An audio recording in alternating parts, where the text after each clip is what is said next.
Imagine standing inside a stone dwelling 3,000 meters above sea level.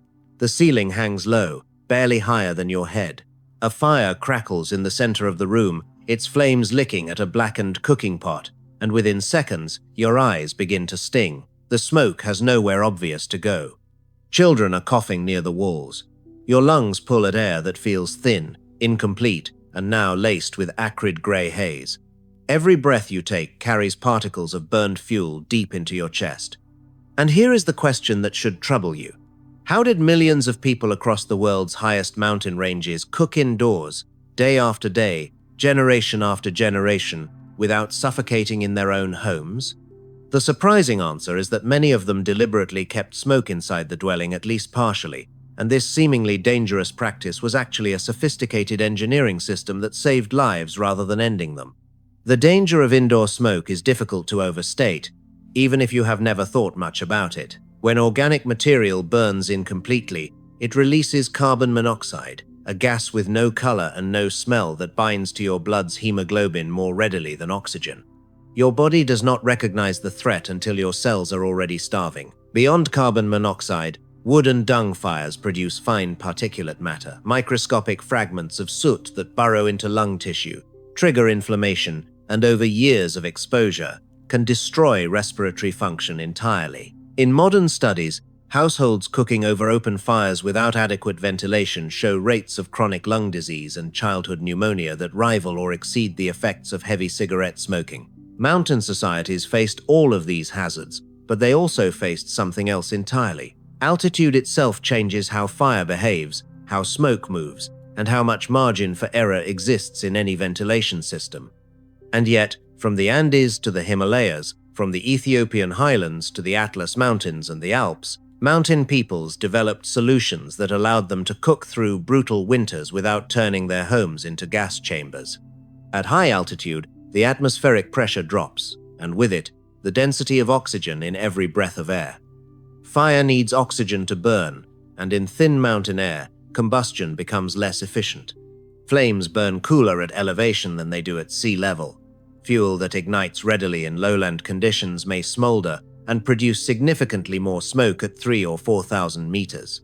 Draft, the natural upward movement of hot air, also weakens because the temperature differential between the fire and the surrounding air is compressed by the already cold ambient conditions. Smoke that would rise quickly and decisively in a lowland dwelling tends to hang longer in a highland home, pooling in layers, settling into corners, and lingering where people breathe. This means that mountain societies could not simply rely on heat to push smoke upward and out of their living spaces. They needed to understand airflow in ways that lowland cultures could often afford to ignore completely. But here is the problem that made every solution complicated. The same cold that made fire necessary also made ventilation dangerous. Open a hole in your roof at 4,000 meters in winter, and you lose precious heat, create too much draft, and your fire burns through fuel you spent weeks collecting. Mountain architecture had to balance smoke removal against heat retention, and the balance point was often narrower than an outstretched hand. The most fundamental architectural solution was the placement of smoke holes, openings in the roof positioned not randomly but according to prevailing wind patterns and the physics of air circulation. In many traditional Himalayan dwellings, particularly across regions of Nepal, Ladakh, and Bhutan, the central smoke hole was offset from the hearth rather than directly above it. This seems counterintuitive at first, until you understand that a hole directly above a fire can actually create downdrafts when wind sweeps across the roof, pushing smoke back into the living space rather than allowing it to escape. By positioning the hole slightly to the side, builders created a path where rising hot air could exit while incoming wind passed over the gap rather than into it. The system relied on understanding that smoke rises in a column but spreads laterally as it cools, and that a slightly indirect escape route prevents the chaotic turbulence of direct vertical venting. Some structures featured adjustable flaps or stone slabs that could partially cover these holes, allowing residents to tune the ventilation according to hourly conditions. Archaeological examination of traditional hearth sites across the high Himalayas shows soot deposits that concentrate on ceiling beams in patterns consistent with deliberate channeling. The smoke flowed predictably, and builders oriented their structures to encourage and control this flow. Ceiling height and roof pitch played equally critical roles in managing smoke exposure. In the Alps, traditional farmhouses often featured steeply pitched roofs that created large attic spaces above the main living area. These attics functioned as smoke reservoirs, zones where smoke could collect without directly affecting the inhabitants living and working below. The hot air rose, carrying smoke upward into the attic space, where it gradually escaped through gaps in the roof construction or small gable vents designed for exactly this purpose. The living space remained relatively clear because the densest smoke accumulated above head height where it caused less harm. This principle of vertical separation appears across mountain cultures in various forms.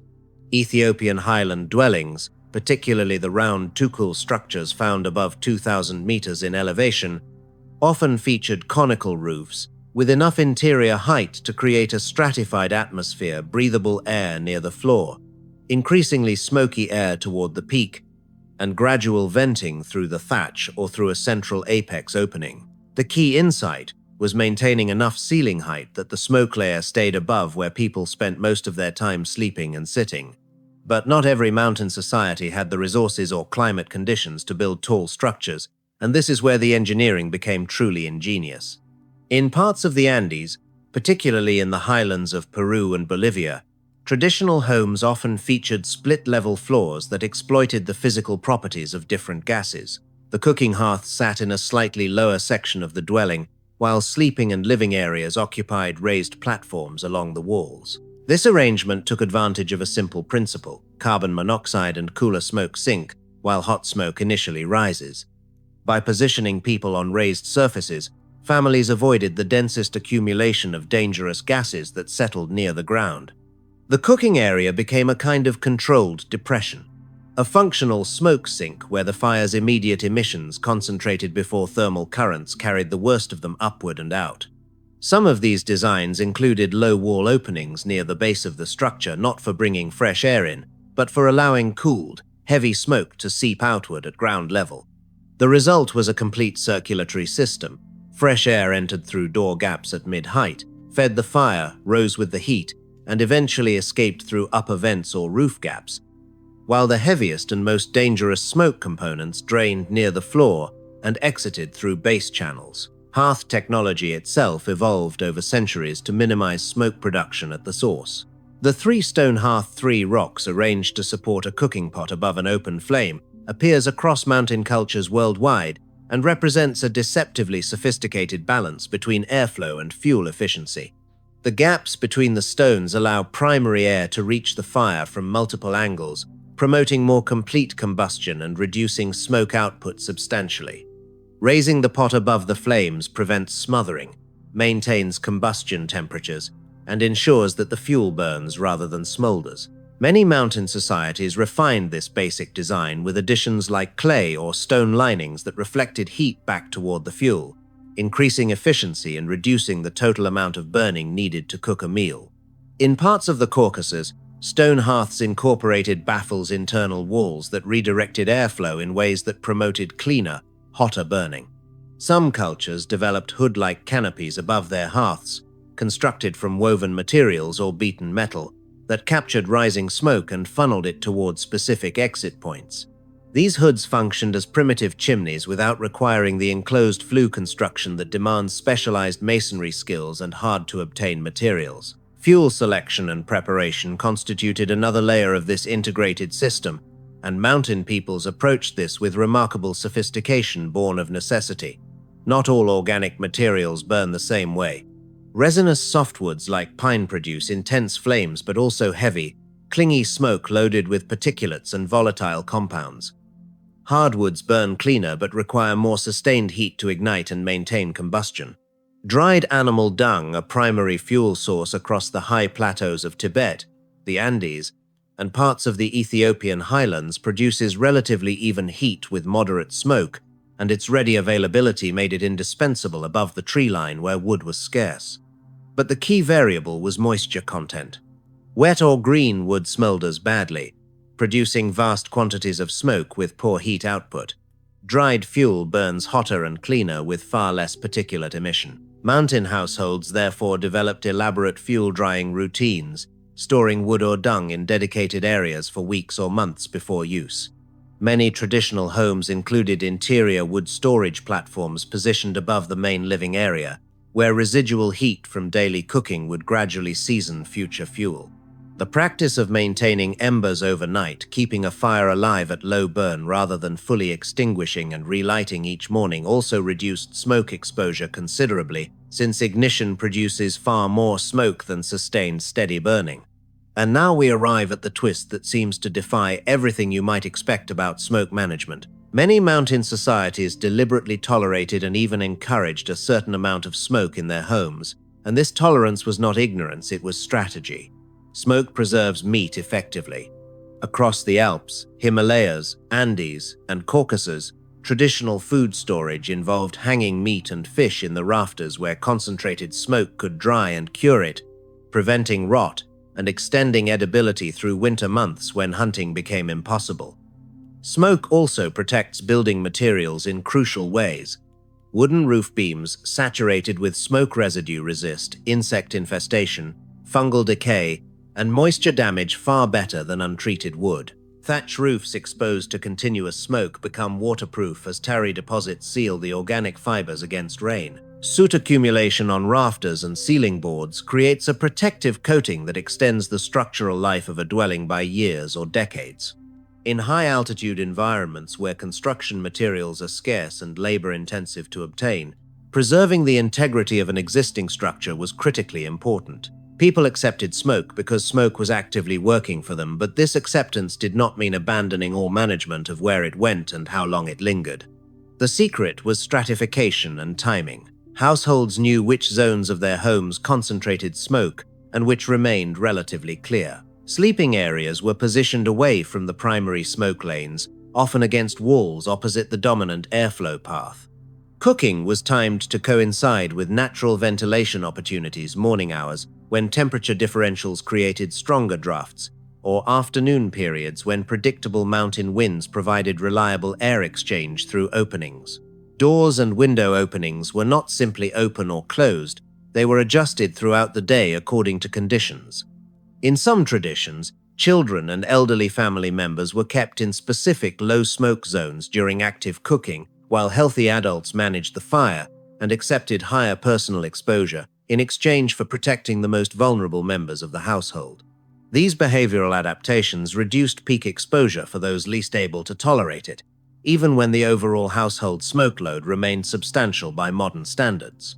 Experimental archaeology and ethnographic observation have helped scholars understand how these systems functioned as integrated wholes rather than collections of isolated tricks. Researchers reconstructing traditional mountain dwellings and conducting controlled burns have documented that properly designed traditional structures can reduce peak carbon monoxide and particulate exposure by half or more compared to poorly designed structures using identical fuels and cooking methods. The variables include hearth placement relative to doors and roof vents, ceiling height, the presence or absence of internal baffles, fuel moisture content, fire management technique, and the timing of ventilation adjustments.